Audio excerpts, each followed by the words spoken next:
Welcome back to the Weekly Coop. Quick update. I have not yet found an Australian wife. I'm looking into some dating sites, things like that. Maybe a possible elopement coming down the road. I'm just kidding. I'm probably not gonna marry an Australian woman. So this week on the Weekly Coop, we're talking about a couple things. We're talking about movies and TV here in Australia. Then we're gonna do some food for thought and a funny story about my food for thought for the week. So get excited about that. First, we'll start by talking about an event I went to this last Sunday called Trop Fest. Probably my favorite event so far while I've been here. Anyway, this movie festival is called Trop Fest, and it's a short film festival. So 7-minute films. Anyone across the world can pretty much participate. It was like Bonnaroo or something. I'll just show you. Just look at some of the footage I got.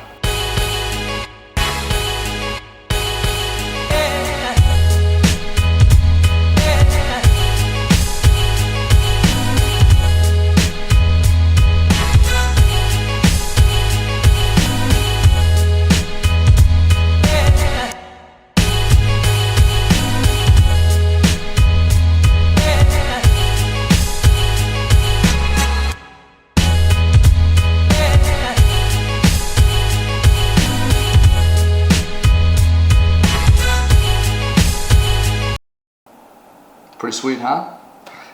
The winner was actually an American film. I felt bad because there were a lot of Australians participating, but it didn't stop me from standing up and yelling when he won and being the only one in the crowd to yell. I can get super hype. America! And then I got kindly escorted out by a couple of nice Australian fellows. I didn't yell. Speaking of short films and Trop Fest and all that, I dabble in the short film game.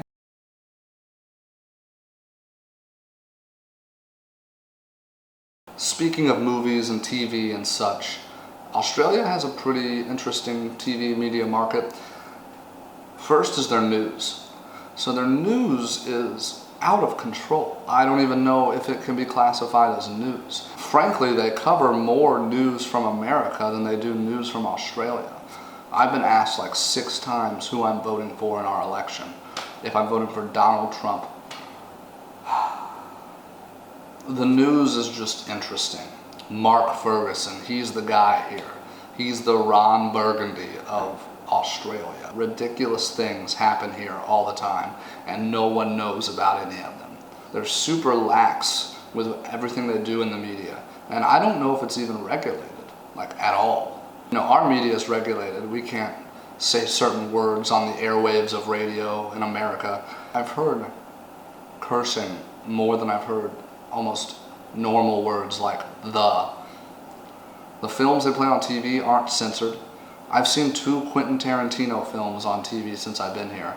And if you've ever seen a Quentin Tarantino film, you probably know that half of that film has to be cut out for it to even be okay to play in the States. So censory is like non-existent almost. The last thing is Australia has an infatuation with reality television and game shows. But their favorite game show to watch is this Chinese game show called If You're the One. It's essentially The Bachelor in about 30 minutes. They do watch a lot of American cooking shows. I love them now. Me and my roommates, all 8 of us, sit down every night at 7:30. Cutthroat Kitchen comes on. Definitely recommend it. So yeah, I mean, Australian media is very Americanized, but not very regulated, and it's very,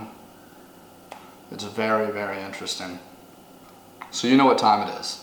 That's right. It's time for Food for Thought. And I'm your host, Lucas Cooper. This week we're doing sweet treats.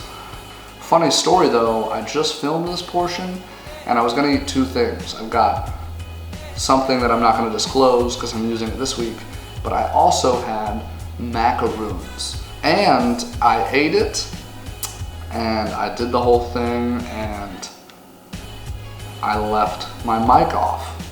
But fear not, we still have something else we can eat this week. I would consider it the Australian Oreo, and we have this in the US, I believe, but it's hard to find. Tim Tams. These are best served after they've been in the fridge or the freezer. They have all different kinds, just like Oreos. They got regular, double stuffed, white chocolate. I'm eating a double chocolate. Here goes nothing. I believe it's just 2 cookies, or biscuits as they call them here.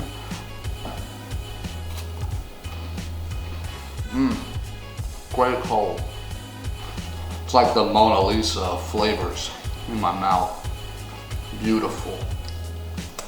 Now, quite contrary to last week, this is very enjoyable.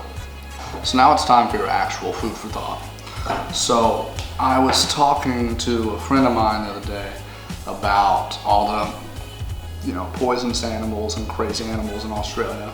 In fact, Australia has the #1 most deadly and poisonous spider in the world, and the #1 most deadly poisonous snake in the world. But I was doing some further research.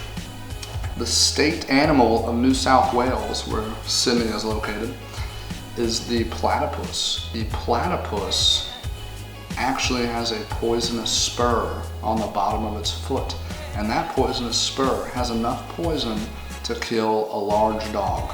Let this be a warning to anyone at home to please not mess with a platypus, because they have beak spurs like the Western movies, and they will kill you. They won't hesitate. Platypuses are fearless. That's all we got. See you guys next week.